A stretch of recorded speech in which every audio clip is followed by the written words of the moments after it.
Hello students, तो कैसे आप सब। आई होप कि आप सब अच्छे से होंगे एंड आप अपने बोर्ड एग्जाम की तैयारी बहुत अच्छे से कर रहे होंगे। बहुतों ने तैयारी पूरी कर ली होगी एंड बहुत बच्चे ऐसे होंगे जिनकी तैयारी जस्ट कंप्लीट होने वाली होगी, राइट। सो इस सेशन में बेसिकली हम लोग एक अप्लाइड मैथ्स क्लास 12 का सैंपल पेपर सॉल्व करेंगे। ऑब्वियसली हमें पता है सैंपल पेपर सॉल्व करना क्यों जरूरी है, क्योंकि जब आप बोर्ड एग्जाम का प्रिपरेशन करते हैं तो आपको सारी चीजें सॉल्व करने आती है, बट कुछ इंफॉर्मेशन होती है लाइक हमें कितने क्वेश्चन सॉल्व करने हैं, किस पैटर्न पे बेस्ड क्वेश्चंस होगा, तो ये सारा चीज हमें कैसे पता चलता है, सैंपल पेपर के थ्रू, राइट। तो जब भी आप एग्जाम देने जाओ चाहे किसी भी सब्जेक्ट का हो, एक बार सैंपल पेपर जरूर सॉल्व करो, right. And I believe you have the pen and paper. आप अपने साथ पेन एंड पेपर रखे होगे, क्योंकि जो भी क्वेश्चन डिस्प्ले होगा पहले आप ट्राई करो खुद से सॉल्व करने का। अगर आपने पूरे सिलेबस का रिवीजन कर लिया है तो खुद से सॉल्व करने की कोशिश करो। ओके, सो स्टार्ट करते हैं फर्स्ट क्वेश्चन से। ओके, यस, तुम्हारे पास फर्स्ट क्वेश्चन है। इनफैक्ट पहले कुछ चीजें हमें जाननी होगी। आपका जो पेपर होगा उसमें सेक्शन ए पार्ट आएगा। सेक्शन ए में टोटल आपके 18+2 क्वेश्चंस होंगे। 18 क्वेश्चन होंगे एमसीक्यू, मतलब एक ऑप्शन उसका करेक्ट होगा, ठीक है। उसके बाद जो दो क्वेश्चन होंगे that will be the assertion reason based question, right.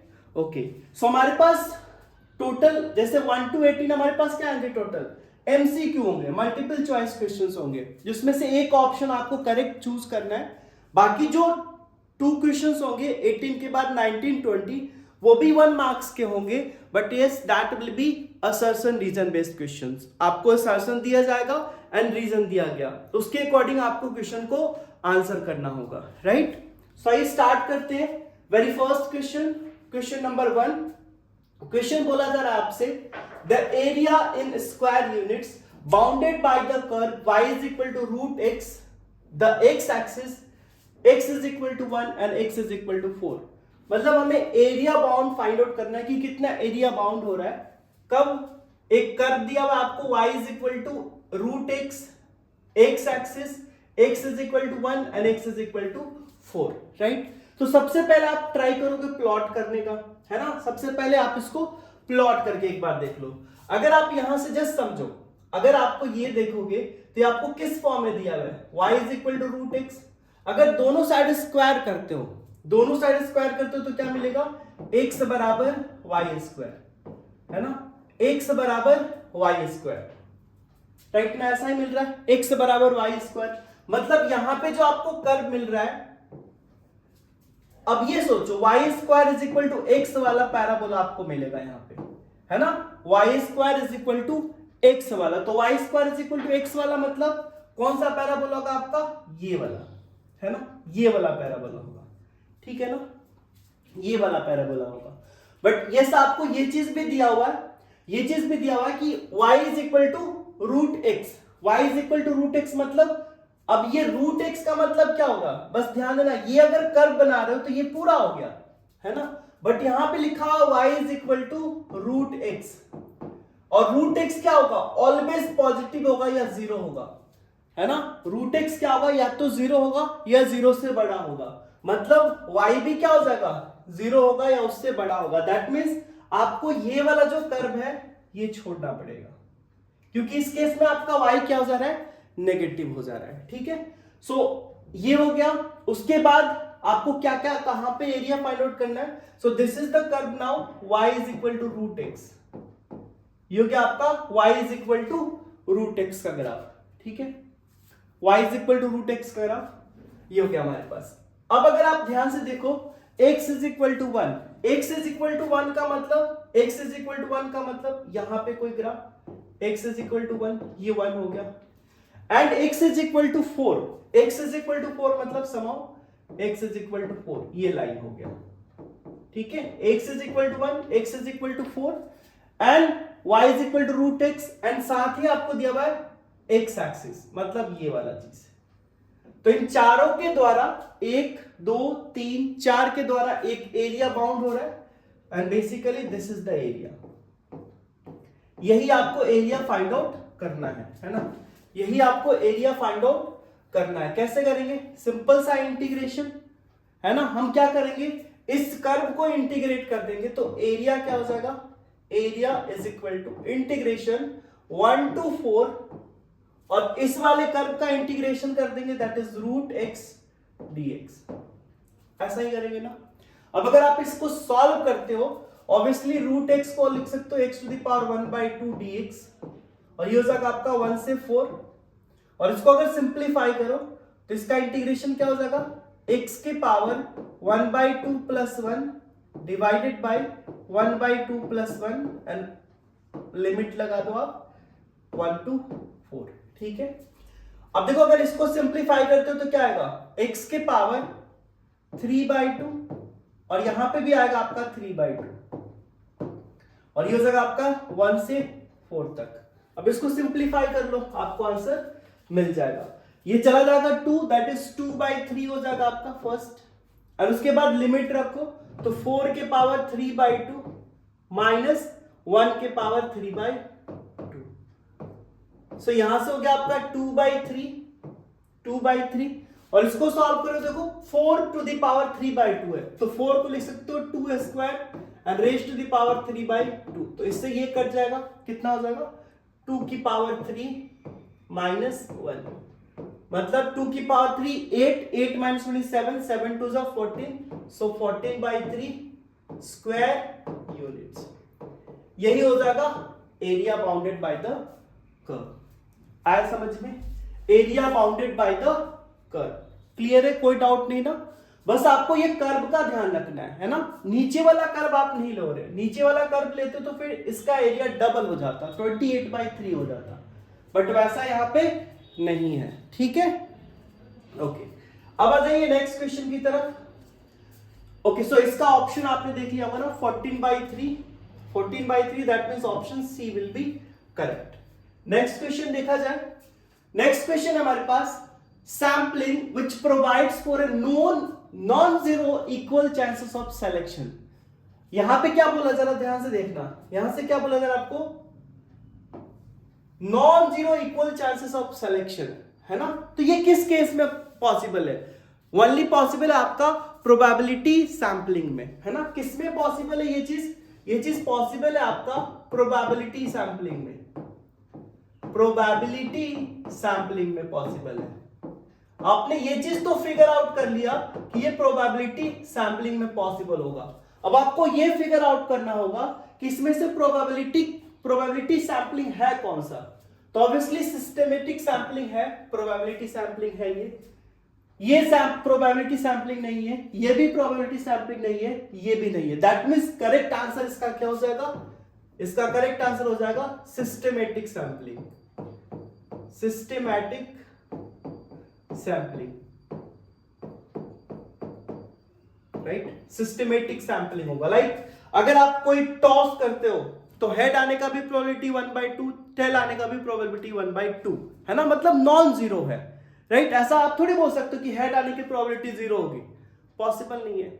अगर वो बायस्ड क्वाइन नहीं है तो नॉन बायस्ड क्वाइन है, दैट मींस एक क्वाइन की एक साइड हेड है और एक साइड टेल है, तो अगर क्वाइन टॉस करोगे तो उसमें प्रोबेबिलिटी आने का हेड या टेल कुछ ना कुछ होगा, इनफैक्ट 1/2 होगा, है ना। 0 तो कभी नहीं होना है, राइट ना। ओके, बाकी इन सब केस में आपका 0 हो सकता है। These are non probability sampling. ठीक है, ओके, सिंपल सा क्वेश्चन था बस। यस, आपको कुछ डेफिनेशंस ध्यान रखने हैं इसमें। नेक्स्ट क्वेश्चन की तरफ चलते हैं। नेक्स्ट क्वेश्चन है हमारे पास, let the cost function for a manufacturer is given by cx is equal to x cube by 3 minus x square plus 2x in rupees। सो आपको बेसिकली यहां पे कॉस्ट फंक्शन दिया हुआ है, ठीक है। अब ऑप्शन में देखो, which of the following statement is correct based on the above information। The marginal cost decreases from 0 to 1 and then increased onward, ठीक है। The marginal cost increases from 0 to 1 and then decreased onward, ठीक है। Marginal cost decreases as production level increases from zero। जैसे production level increase कर रहा है तो marginal cost भी डिक्रीज कर रहा है। Marginal cost increases as production level increases from zero. तो बेसिकली यहां पे जो आपसे बात की जा रही है, आपको दिया हुआ है कॉस्ट फंक्शन एंड बात की जा रही है आपसे मार्जिनल कॉस्ट के बारे में, है ना। तो सबसे पहले तो आपको रिलेशन जानना होगा कि marginal cost and cost function में क्या रिलेशन है, राइट। तो सबसे पहले अगर मार्जिनल कॉस्ट की बात करें, मार्जिनल कॉस्ट अगर आप इसको mx से डिनोट करते हो, सो दिस इज बेसिकली क्या होता है, डेरिवेटिव ऑफ कॉस्ट फंक्शन। क्या होता है, derivative of the cost function, है ना। तो आप देखो कॉस्ट फंक्शन आपको यहां पे दिया हुआ है, राइट ना। कॉस्ट फंक्शन आपको दिया हुआ है which is D by d x of x Q by 3 minus x square and plus 2x, ठीक है। यहां पे आपको कॉस्ट फंक्शन दिया हुआ है। अब आप इसका डिफरेंशिएशन फाइंड आउट करो, तो क्या होगा, दिस इज 1/3 और एक्स क्यू का differentiation 3x square minus x square का differentiation 2x and plus 2x का डिफरेंशिएशन 1 हो जाएगा। यहां से आप देख पा रहे होगे 3 से 3 कैंसिल हो जाएगा। सो अल्टीमेटली हमारे पास मार्जिनल कॉस्ट मिल गया। क्या, so marginal cost is equal to x square minus 2x plus 2। यह आ गया आपका मार्जिनल कॉस्ट, ठीक है। अब आपसे क्या पूछा जा रहा है, देखो the marginal cost increases from 0 to 1, the marginal cost decreases from 0 to 1।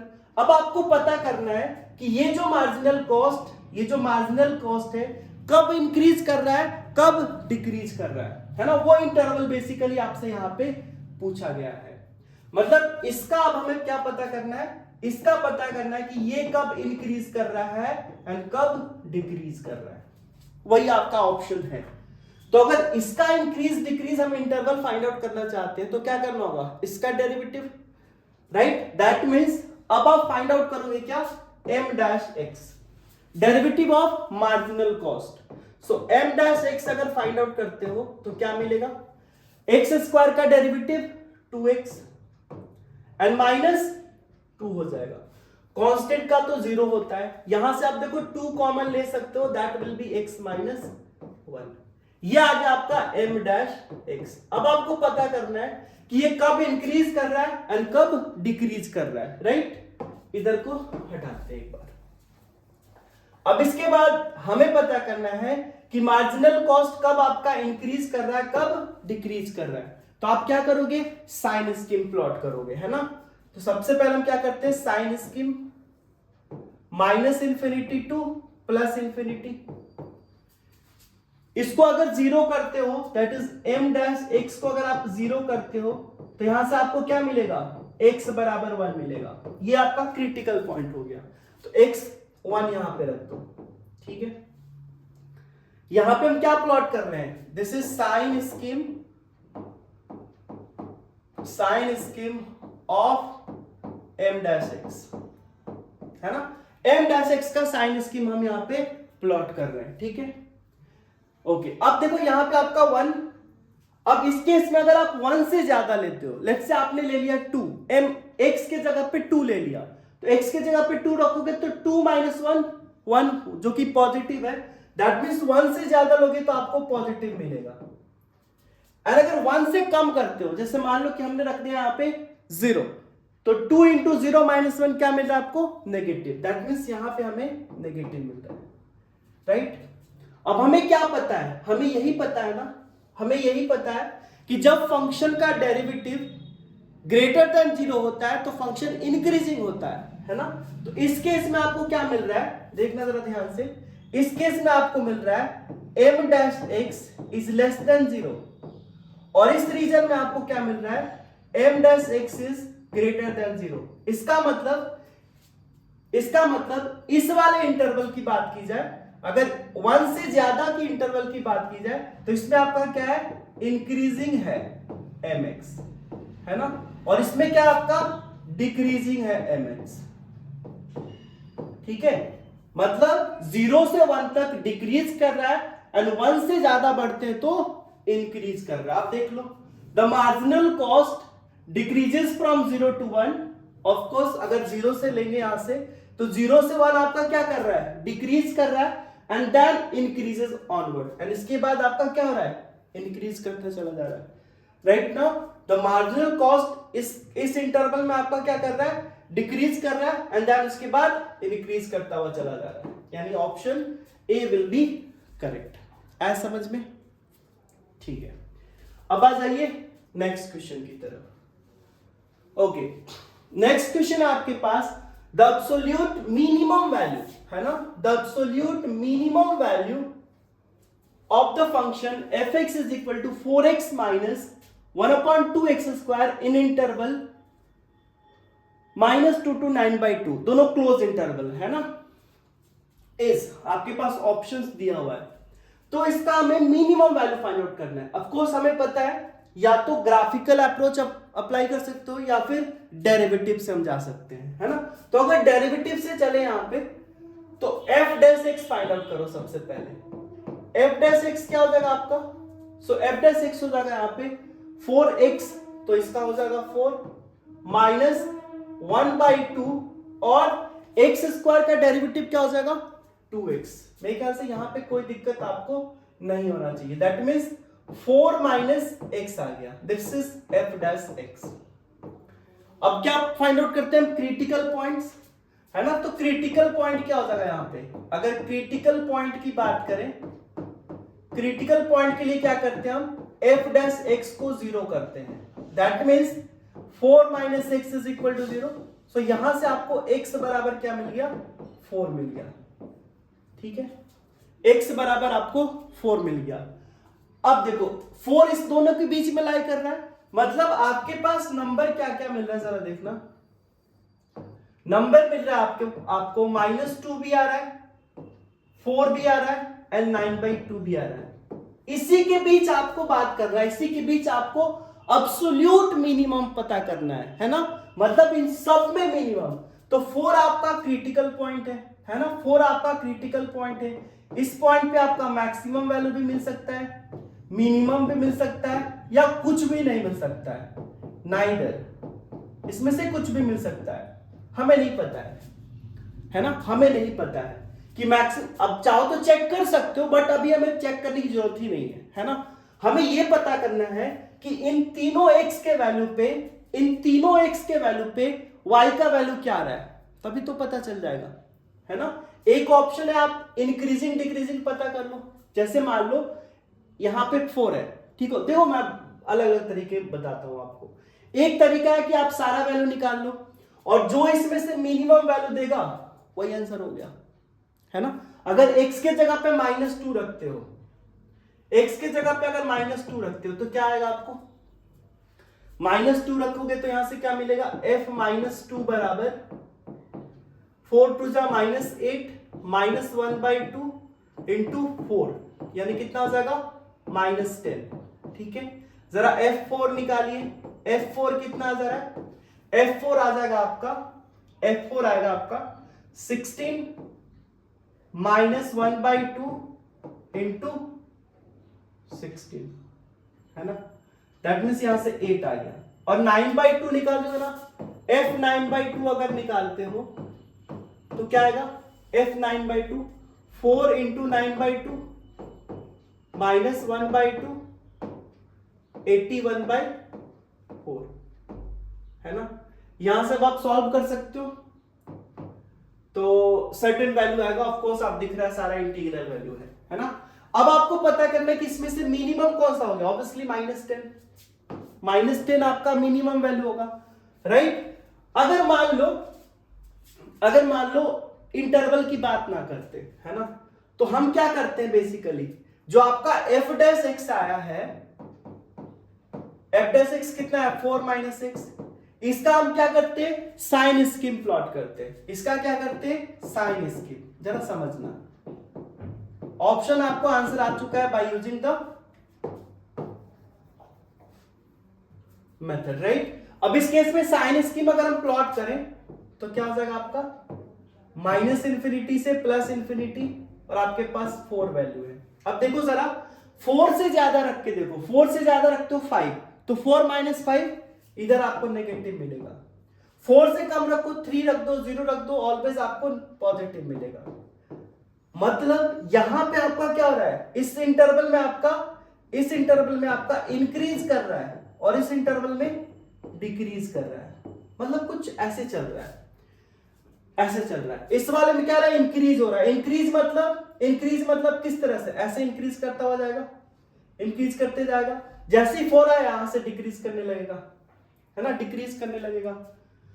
हमें इंटरवल पता चलेगा कि कहां पे इंक्रीज कर रहा है, कहां पे डिक्रीज कर रहा है। अब देखो -2 आपका यहां पे है एंड 9/2 यहां पे कहीं है ना। अब आपको पता करना किस पे एब्सोल्यूट मिनिमम होगा, तो या तो इस पे होगा या तो इस पे होगा, क्योंकि 4 पे आपको क्या मिलेगा, 4 पे आपको मैक्सिमम मिलने वाला है ना।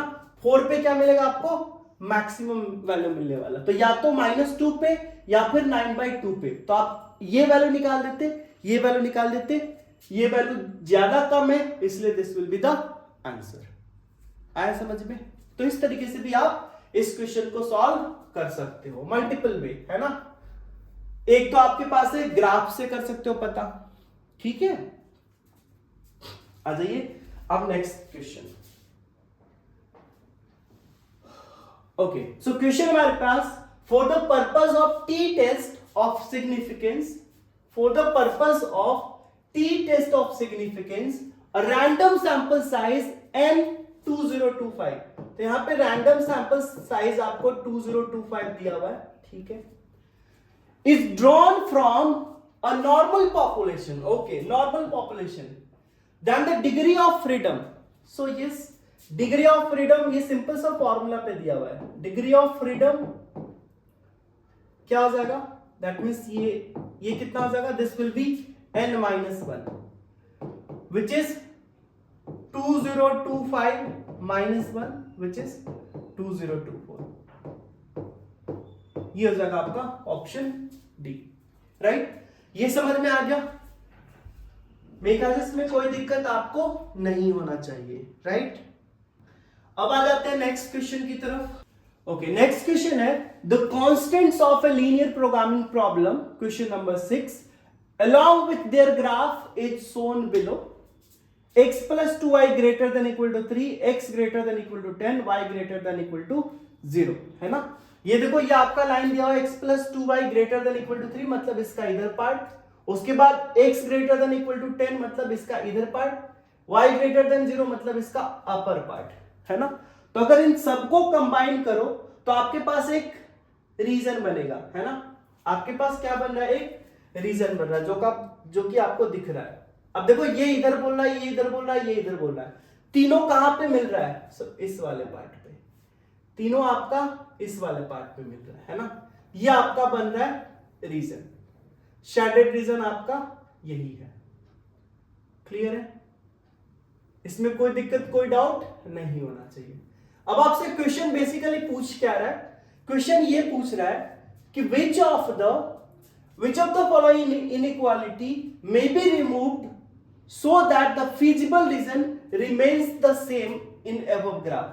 मतलब इसमें से कौन सा ग्राफ हटा दें कि अभी भी feasible region आपका यही हो, है ना। सोच के देखिए, अगर हम इसको हटाते हैं, सपोज करो अगर हम इसको हटाते हैं, है ना, अगर इसको हटाते तो ये क्या बोल रहा है, इसके इधर, ये बोल रहा है इसके इधर। अगर इसको हटा भी दे रहे हो तब भी देखो आपका ये बोल रहा है कि x greater than equal to 10 और ये बोल रहा है y greater than equal to 0, मतलब अभी भी आपको रीजन मिल रहा है। मतलब ये आप हटा सकते हो, कोई दिक्कत नहीं है। अगर x greater than equal to 10 हटा देते, सपोज ये लाइन हटा देते, है ना, जरा समझना, अगर आप ये लाइन हटा देते तो क्या फिजिबल रीजन सेम रहता। अगर ये हटा देते मतलब ये वाला एरो हट जाता, तो ये बोल रहा है इसके ऊपर, ये बोल रहा है इसके ऊपर, दैट मींस अब आपको फिजिबल रीजन ये मिल जाता, ये मिल जाता इसके ऊपर। अगर आप ये हटा देते तो इसका मतलब ये आप नहीं हटा सकते। y greater than equal to 0 अगर हटा देते तब आपको ये ऊपर वाला नहीं मिलता, पूरा मिल जाता, मतलब ये भी मिल जाता, तो ये भी नहीं हटा सकते हो। x greater than equal to 0 ये भी नहीं हटा सकते हो। दैट मींस आप कौन सा हटा सकते हो, x plus 2y greater than equal to 3, x plus 2y greater than equal to 3, अगर आप ये हटा भी दोगे तब भी आपका फिजिबल रीजन क्या हो रहा है, अनचेंज रह रहा है ना। देख लो करके, अगर मान लो ये हटा देते तो हमारे पास क्या है, x greater than equal to 10। अगर हम ये हटा देते हैं तो क्या मिलेगा, x greater than equal to 10, suppose this is 10, मतलब इसके इधर इसके इधर है ना, ये हो गया x greater than equal to 10।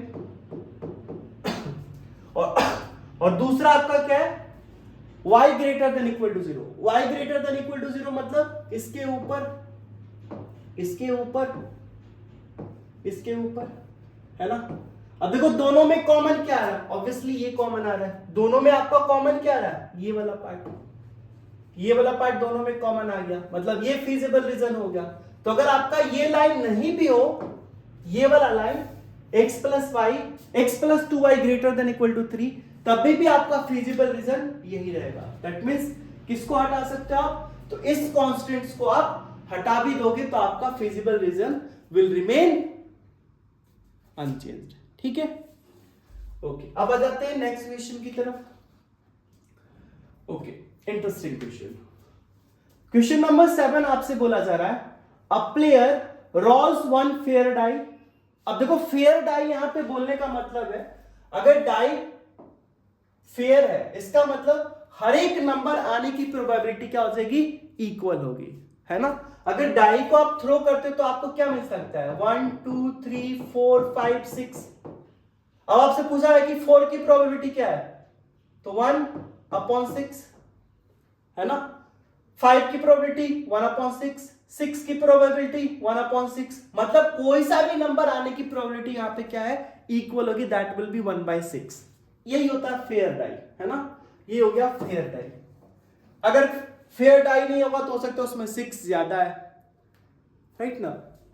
Okay, या हो सकता है कि जो आपका उसमें 2 रखा ही नहीं गया हो, मतलब कुछ उसमें चेंज कर दिया जाए, है ना, कुछ छेड़छाड़ कर दी जाए जिससे केवल 6 ही आए, केवल 2 ही आए, उस तरह के, वो हो गया आपका अनफेयर या फिर बायस्ड डाइस हो जाएगा। ठीक है, देखिए क्वेश्चन को आगे पढ़ते हैं।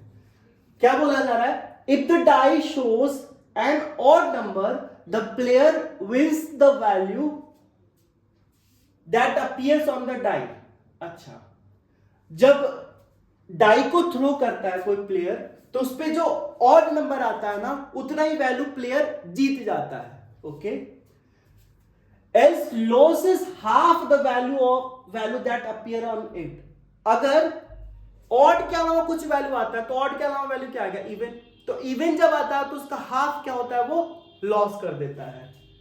The expected gain of the player, तो प्लेयर का एक्सपेक्टेड गेन क्या होगा, ये आपसे पूछा जा रहा है। ठीक है, तो अगर सिंपल देखा जाए ना, आप ऐसे समझ लो कि टोटल हमारे पास 3 बार वो जीतेगा और 3 बार हारेगा, तो 3 बार जीतेगा और 3 बार हारेगा, और 3 बार में से आधा हारेगा, हाफ हारेगा। ठीक है ना, तो ये पूरा जीत रहा है, ये हाफ हार रहा है, मतलब अल्टीमेटली उसको गेन कितना हो जाएगा, 1/2। इसमें ये 1 जीत रहा है और इसमें से आधा हार जा रहा है, तो बचा क्या कि उसके पास कितना गेन है, तो 1 - 1/2 दैट इज 1/2। बट इसको आप सॉल्व कैसे करोगे, ऐसे तो आप सिंपल आंसर लगा देंगे, है ना। तो आप ऐसे कर लो, एक बार टेबल बना दो। हमें यहां पे चाहिए नंबर ऑन डाई, है ना। डाई पे नंबर क्या आ सकता है वो देख लो। डाई पे नंबर क्या आ जाएगा, 1 आ सकता है, 2 आ सकता है, 3 आ सकता है, 4 आ सकता है, 5 आ सकता है, 6 आ सकता है। ठीक है, अब हम यहां पे बनाते हैं xi। xi क्या है, कितना वो जीत रहा है, कितना वो हार रहा है। तो अगर 1 आएगा तो वो जीत जाएगा, 2 आ जाएगा तो -1 हो जाएगा, 3 हो जाएगा तो 3 हो जाएगा तो 3 हो जाएगा, है ना। और 4 है तो -2 हो जाएगा, 5 आया तो 5 जीत जाएगा, 6 है तो -3 हो जाएगा। ये चीज मेरे ख्याल से समझ में आ गया होगा। ये क्वेश्चन यहां तक मेरे ख्याल से क्लियर होगा, है ना। xi, अगर जो नंबर ऑड आ रहा है तो उतना ही जीत जा रहा है, लेकिन जब इवन आ रहा है तो उसका आधा हार जा रहा है ना। तो 2 आया तो -1 हो गया, 4 आया तो -2 हो गया, एंड 6 आया तो -3 हो गया। अब इसके बाद हम लिखते हैं प्रोबेबिलिटी, है ना, प्रोबेबिलिटी। अब आप देखो यहां पे जरा, प्रोबेबिलिटी क्या हो जाएगा, 1 आने की प्रोबेबिलिटी, अभी हमने देखा था 1 आने की प्रोबेबिलिटी 1/6, 2 आने की 1/6, 3 आने की 1/6, 4 आने की 1/6, 5 आने की 1/6 और ये 1/6, है ना। तो सारा नंबर आने का प्रोबेबिलिटी क्या है, इक्वल है, फेयर डाई है, ठीक है। अब हम यहां पे फाइंड आउट करते हैं PIXI। PIXI हमें क्या फाइंड आउट करना है, एक्सपेक्टेड गेन, है ना। तो PIXI जरा फाइंड आउट कीजिए कितना आ रहा है। सो PIXI तो ये कितना जाएगा, 1 into 1/6 दैट इज 1/6, ये कितना जाएगा -1/6, यहां से कितना होगा 3 into 1/6 दैट इज 3 into 1/6 तो 1/2, है ना। -2 से तो -1/3, करेक्ट है ना। यहां से हो जाएगा 5/6 and this will be -1/2, right. यही हो गया। अब आपको एक्सपेक्टेड गेन चाहिए, है ना। तो गेन क्या हो जाएगा, सिंपल सा फॉर्मूला यहां पे लगा दो, गेन क्या हो जाएगा, सिग्मा PIXI, है ना। मतलब इन सबको आप ऐड कर दो, तो ऐड करना बहुत ही सिंपल है, क्या करोगे, 1/6 प्लस में है, 1/6 माइनस में 0, है ना। उसके बाद यहां पे 1/2 ये भी 0, बेसिकली हो क्या रहा है यहां पे, यही होगा ना, 1/6 -1/6 प्लस 1/2 -1/3 प्लस 5/6 -1/2 है ये चीज, है ना। अब देखना जरा, यहां से आपका ये 1/6 कैंसिल, 1/2 कैंसिल, है ना। अगर आप इसको सॉल्व करते हो तो आपके पास अल्टीमेटली गेन कितना आ रहा है, गेन आ रहा है आपका यहां पे 5/6 -1/3, है ना। अगर आप इसको सिंप्लीफाई करोगे तो एलसीएम कितना हो जाएगा 6, यानी 5 - 2 that is 3/6 and 3/6 which is equal to 1/2। So gain कितना हो गया, गेन हो गया 1/2, दैट मीन्स ऑप्शन सी। तो ये चीज हमने डायरेक्ट भी कर लिया था, है ना, ये चीज हमने डायरेक्ट भी कर लिया था। तो बट हो सकता है कभी आपको ये प्रोबेबिलिटी अलग अलग दे दे, है ना। उस केस में आपको ये चीज ध्यान रखना होगा कि इस तरीके से आप गेन कैलकुलेट कर सकते हो। क्लियर है, समझ में आ गया, कोई डाउट नहीं ना, ठीक है। अब आ जाते हैं नेक्स्ट क्वेश्चन की तरफ। नेक्स्ट क्वेश्चन है आपका the original cost of a machine is this much, है ना। ओरिजिनल कॉस्ट मशीन का इतना है and the scrap value of the machine after a useful life of 3 years, 3 years के बाद इसका स्क्रैप वैल्यू कितना हो गया, इतना हो गया, ठीक है। Then book value of the machine at the end of 2 years, 2 साल के बाद इसका बुक वैल्यू क्या होगा, है ना। मतलब देख रहे हो, ये कॉस्ट था ओरिजिनल इसका मशीन का इतना, अब जब यूज करा तो डिप्रिसिएशन हुआ, है ना, कॉस्ट में कमी आ गई, मतलब ये जो प्राइस था इसका अब कम आ गया क्योंकि ये 3 साल तक यूज हो गया। तो आप यहां पे सबसे पहले क्या फाइंड आउट कर लो, 3 साल में घट के इसका इतना हो जा रहा है प्राइस, है ना। तो सबसे पहले आप क्या कर लो, एनुअल डिप्रिसिएशन फाइंड आउट कर लो, है ना। अगर आप एनुअल डिप्रिसिएशन फाइंड आउट करोगे, यहां पे एनुअल डिप्रिसिएशन, वार्षिक कमी अगर देखोगे एनुअल डिप्रिसिएशन तो कितना हो जाएगा, प्राइस था इतना 1 2 कितना 0 है भाई, 2 4 5 1 2 3 4 5 माइनस ये हो जाएगा 3 और इस पे कितना 0 1 2 3 4 5 तो इस पे भी 5 0 डिवाइडेड बाय हमें चाहिए एनुअल डिप्रिसिएशन, ये बता रहा 3 साल में इतनी कमी हुई तो आप 3 से डिवाइड कर दो तो ये हो जाएगा आपका एनुअल डिप्रिसिएशन, ठीक है। ओके, सो यहां पे इसको अगर सॉल्व करोगे तो ये कितना आएगा आई थिंक 12 पे 50, 3 पे 50, तो 9 पे 50 बचेगा, है ना, डिवाइडेड बाय 3। तो यहां से कितना हो जाएगा, 3 3 जा 9 एंड 50। तो ये आ गया आपका एनुअल डिप्रिसिएशन, है ना, ये आपका क्या आ गया, एनुअल डिप्रिसिएशन। अब आपको क्या करना है, बुक वैल्यू फाइंड आउट करना है। कब, तो जब एक साल में इतनी कमी आ रही है ना, एक साल में इतना डिप्रिशिएट हो जा रहा है कॉस्ट, है ना, एक साल में इतना अगर डिप्रिशिएट हो जा रहा है तो 2 साल में कितना होगा, 2 इंटू दिस, तो बुक वैल्यू कितना हो जाएगा, original cost minus 2 into this हो जाएगा, निकाल दोगे आप। तो आई थिंक ऑप्शन ये हो जाएगा, है ना, ऑप्शन आपका क्या हो जाएगा, ये हो जाएगा, है ना। तो बेसिकली अगर बुक वैल्यू की बात करें तो हमें पता है बुक वैल्यू क्या हो जाएगा, बुक वैल्यू हो जाएगा आपका ये original cost that is rupees 1 2 1 2 3 4 5 minus एक साल में इतना डिप्रिसिएशन है तो आपको 2 साल में निकालना है, तो 2 इंटू 3 1 2 3 4 5 मतलब यहां से क्या हो जाएगा आपका 12 1 2 3 4 5 minus 6 1 2 3 4 5 is equal to rupees 6 1 2 3 4 5 6 पे 50, दैट मीन्स ये ऑप्शन, है ना, ये निकल गया। ठीक है, आप ऐसे समझ लो बुक वैल्यू का मतलब क्या होता है, ध्यान रखना, बुक वैल्यू का मतलब, book value is equal to मतलब आपका ओरिजिनल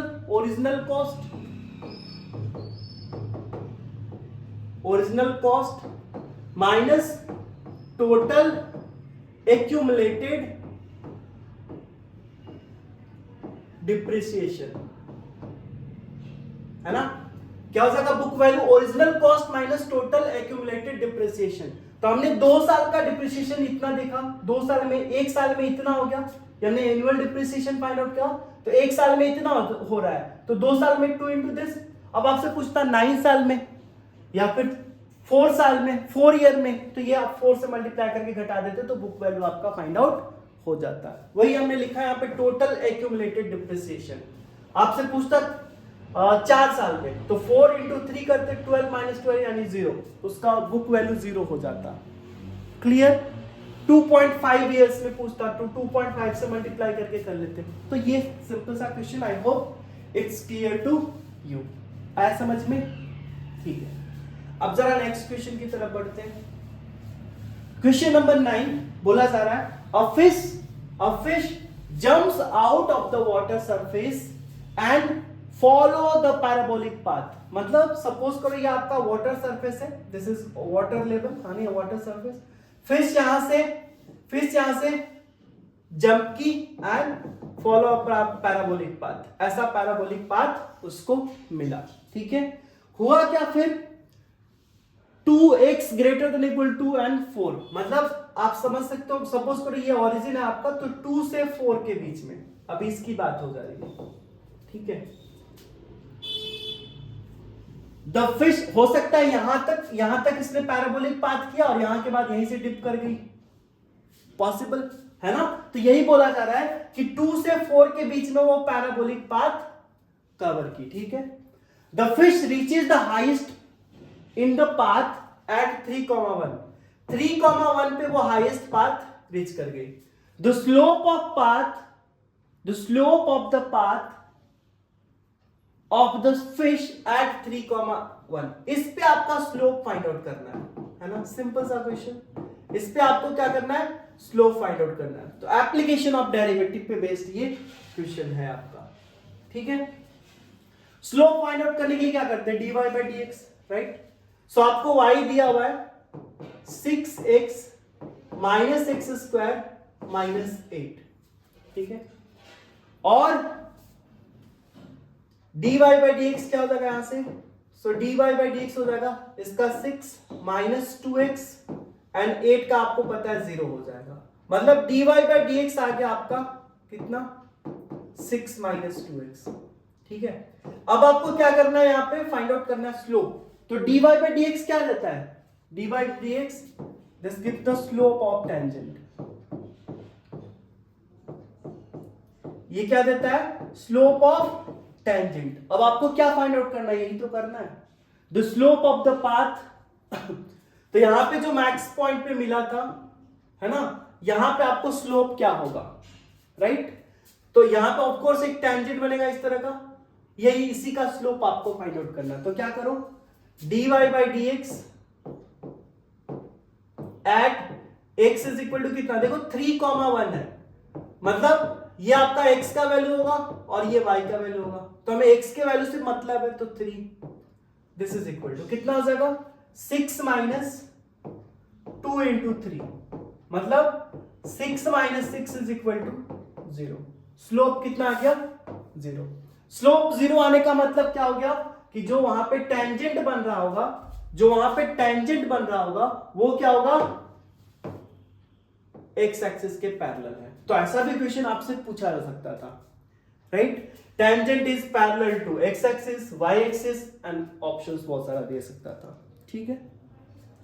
स्लोप 0 आने का मतलब एक्स एक्सिस के पैरेलल, है ना? स्लोप 0 आने का मतलब एक्स एक्सिस के पैरेलल। स्लोप अनडिफाइंड इंफिनिटी आना मतलब वो क्या हो जाएगा? एक्स एक्सिस के परपेंडिकुलर, यानी वाई एक्सिस के पैरेलल, ठीक है? एक्स स्लोप 0 आना मतलब एक्स एक्सिस के पैरेलल, या कह सकते हो वाई एक्सिस के परपेंडिकुलर। इंफिनिटी या अनडिफाइंड आना तो कह सकते हो कि वाई एक्सिस के पैरेलल एंड एक्स एक्सिस के परपेंडिकुलर। ये समझ में आ गया आपको? तो अगर आपको फंक्शन दिया हुआ है तो उसका डेरिवेटिव फाइंड आउट करो, और अगर स्लोप फाइंड आउट करना है उस पॉइंट पे तो x बराबर आप 3 रख लो, है ना? अब देखो क्वेश्चन को और भी घुमाया जा सकता था, आपसे पूछा था find the slope at y is equal to 1। आपको ये पॉइंट नहीं देता, बोलता y इक्वल टू 1, तो आप क्या करते हो? y इक्वल टू 1 इसमें रख के x निकालते, क्योंकि आपको x चाहिए, राइट? हाँ, आ जाइए अब नेक्स्ट क्वेश्चन की तरफ। ठीक है, a large consignment of electric bulbs, a large consignment of electric bulb, 5% of a batch of batteries are defective. Okay, एक कंसाइनमेंट है इलेक्ट्रिक बल्ब्स का जिसमें 5% का जो बैटरी वो डिफेक्टिव है, ठीक है? तो हमारे पास डिफेक्टिव आ चुका है कितना? डिफेक्टिव 5%, 100 में 5 डिफेक्टिव है। Random sample 80 is taken. अब 80 बल्ब को लिया जा रहा है ना? रैंडमली 80 बल्ब लिया जा रहा है फॉर इंस्पेक्शन, है ना? अब इंस्पेक्शन मतलब इस 80 बल्ब को लिया गया, चेक किया गया, सही है क्या, ठीक है, खराब है तो इसको हटाया, दूसरा ले लिए, फिर उसको चेक किया, ऐसे किया जा रहा है विथ रिप्लेसमेंट, यही बोला जा रहा है। Then the variance of number of defectives in sample, तो variance that means sigma square आपको पूछा जा रहा है।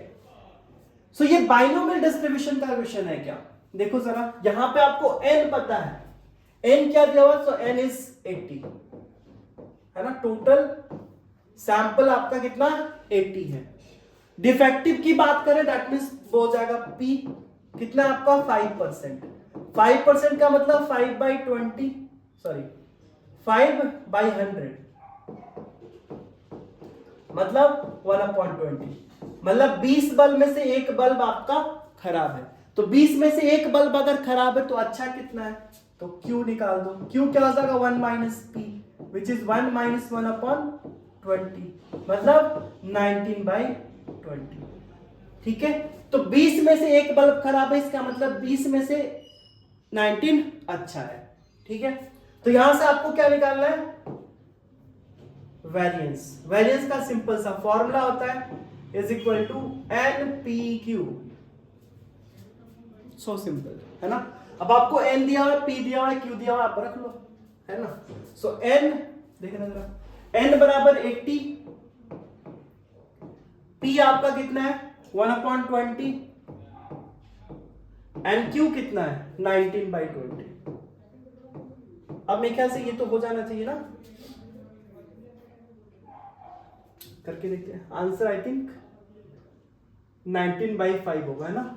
करते हैं 24 जा एंड 4 5 जा, यस, दैट मींस 19/5। ये हो जाएगा इसका final answer. That means option B will be correct. ठीक है ना? तो इस तरीके से आप फाइंड आउट कर सकते हो वेरिएंस, है ना? वेरिएंस, स्टैंडर्ड डेविएशन इसका स्क्वायर रूट हो जाता। ठीक है, नेक्स्ट क्वेश्चन देखते हैं। ओके, नेक्स्ट क्वेश्चन है आपका, if it is currently 6 PM in 12 hour clock. So 12 hour clock में अगर मान लो आपका ये क्लॉक दिया गया है, सो 12 आवर क्लॉक में बोला जा रहा है कि 6 बज रहा है, 6 PM। ओके, सो ये हो गया आपका 12 यहाँ पे 6। ठीक है ना? तो क्या बोला जा रहा है, ये आपका 6 PM है, दिस इज 6 PM। अभी 12 आवर क्लॉक में, है ना? Then what will be the time after 375 hours. 375 hours के बाद टाइम क्या होगा, ध्यान देना इसमें। अगर 12, अब देखो क्या करेंगे हम, एक बार में टोटल 12 आवर्स में एक चक्कर लगाएंगे, 12 आवर्स में फिर से PM हो जाएगा, फिर से AM हो जाएगा, फिर 12 में PM हो जाएगा, फिर 12 आवर्स में ऐसा ही होगा। मतलब ये 6 PM दोबारा 6 PM कब होगा, 24 आवर के बाद, क्योंकि एक बार जब चलेगा 12 बार तो उस टाइम क्या हो जाएगा, 6 AM हो जाएगा, ध्यान देना। और फिर से एक बार 12 आवर चल गया तो इस बार क्या हो जाएगा, 6 PM हो जाएगा। मतलब हर एक 24 आवर पे वो 6 PM हो जा रहा है। क्लियर है? इसका मतलब अगर आप 375 को 24 से डिवाइड कर दो तो यहां से आपको ये पता चल जाएगा वो कितना चक्कर लगा रहा है ना? जरा डिवाइड करके देखिए, हमें लाना है यहां पे 3, तो 24 10 जा 240, हमें लाना है 37, है ना? क्या अगर हम 12 से करें, 12 2 जा 24, 15 2 जा 30, 15 से करके देखें। 24 को अगर 15 से मल्टीप्लाई करते हो तो कितना आएगा, 5 4 जा 20, 5 + 4 9 + 2 is 11 and 2 + 1 is 3, 310 आ रहा है ना? 310 आ रहा है। मतलब इसको आप ऐसा लिख सकते हो, 375 को लिख सकते हो 24 × 15, है ना? 24 × 15 आपका 310 आ गया। और भी आगे जा सकता है ना, 16 से करें तो मतलब हमें क्या चाहिए, हमें चाहिए जो वैल्यू है ना, एक बार फिर से 4 5 जा 20, 5 2 जा 10, 10 + 4 is, अच्छा ये मल्टीप्लिकेशन ही गलत हमने करा, 4 5 जा 20, 5 2 जा 10 + 4 is 14, 14 + 2 is 16, 2 + 1 is 3, 360। ओके, सो ये 360 आ गया एंड प्लस 15, ऐसा ही है क्या, ऐसा ही है क्या? 375 को हम ऐसा लिख सकते हैं, जरा सो देखिए, 375 को हमने ऐसा लिख दिया, 24 × 15, 24 × 15 आपका कितना आ रहा है, सो दिस इज 360, है ना? 360 आ रहा है एंड प्लस 15, तो ये आपका आ गया। इसका मतलब ये हुआ कि ये 360 मतलब ये 15 टाइम्स, अगर 6 PM से स्टार्ट हुआ तो ये 15 बार 6 PM बजा होगा, है ना? वहां तक खत्म। यहां तक पता है कि अगर 360 तक पूछता तो अभी भी आपका 6 PM ही है ना? 6 PM ही है। और 6 PM में अगर 12 बार ऐड कर लेते हो, 6 PM में 12 बार ऐड कर ले तो अब क्या हो जाएगा, 12 बार के बाद क्या हो जाएगा, चेंज हो जाएगा, यानी ये हो जाएगा अब AM, तो दिस विल बी 6 AM। अभी आपने क्या करा है, यहाँ पे 12 बार दिया है, अभी 3 और बचा हुआ है, तो +3 ऐड कर दो, तो अब कितना हो जाएगा, 9 AM। मतलब क्या बज रहा होगा, 9 AM। समझ में आया चीज, समझ में आया? हमने क्या किया, जो R था उसको हमने 24 से डिवाइड किया, 6 से नहीं करेंगे। अगर 6 से करोगे तो फिर कंफ्यूज हो जाओगे। देखो 6 में हर एक 12 बार से, हर एक 12 बार में ये चेंज हो रहा है, AM will change to PM, PM AM, तो ये कंफ्यूजन हो जाएगा। हमें ये पता है कि 24 आवर्स के बाद फिर से 6 PM होगा, है ना? 24 आवर के बाद फिर से वो 6 PM होगा, है ना।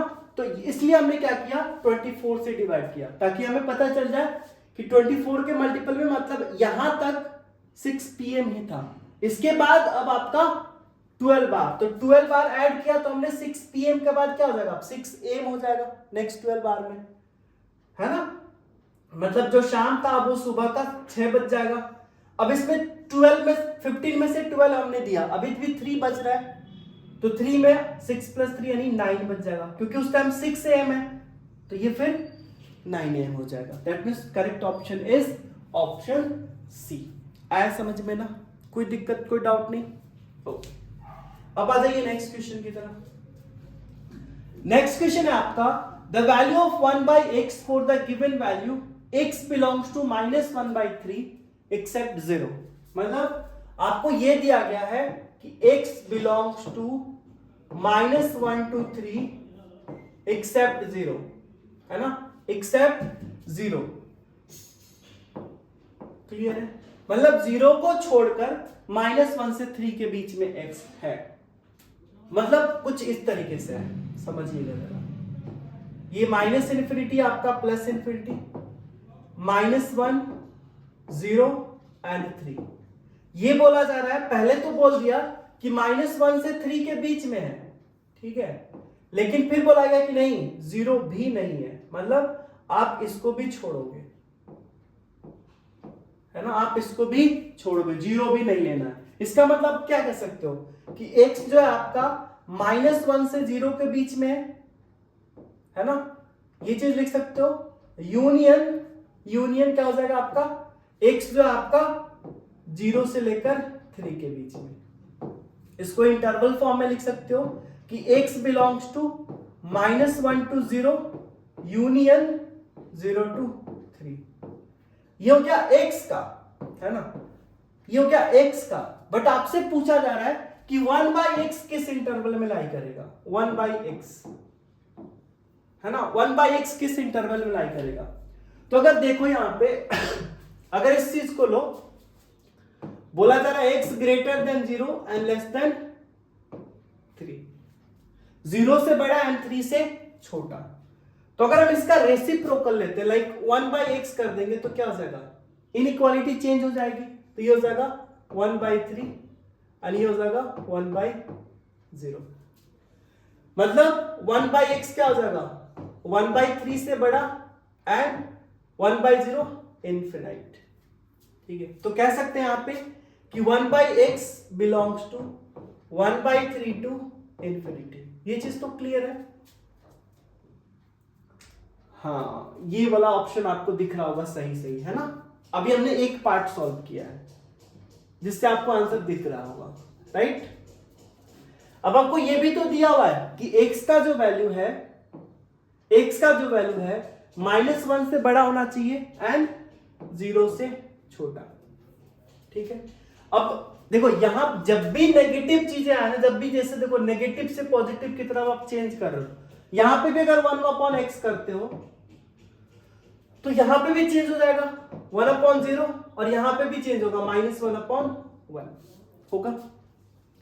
इस केस में ऑफ कोर्स अगर आप देखोगे तो इनइक्वालिटी चेंज हो जाएगी, ऐसे हो जाएगी, राइट। बट ये 1/0 क्या होगा, इंफिनिटी नहीं होगा, दिस विल बी -∞, है ना। ये क्या हो जाएगा, माइनस लगेगा। क्यों लगेगा, क्योंकि हम यहां पे जो x आप 0 को अप्रोच कर रहे हो, ये कहां से अप्रोच कर रहे हो, 0 को अगर आप अप्रोच कर रहे हो, किधर से अप्रोच कर रहे हो, LHS से, है ना।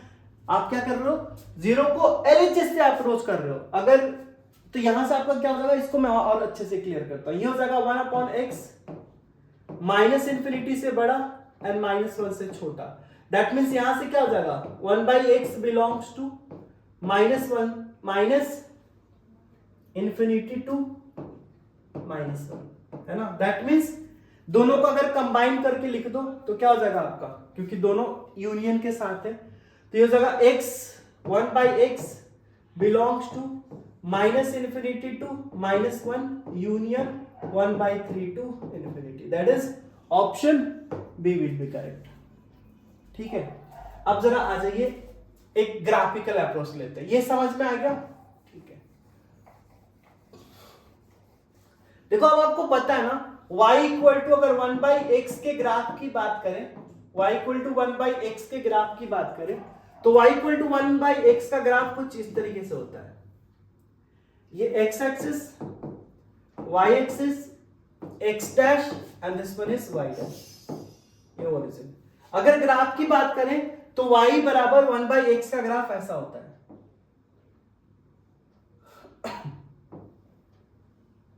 ऐसा होता है। तो अब देखो, अब x आपका क्या है, x बिलोंग्स टू -1 to 0 की बात कर रहे थे।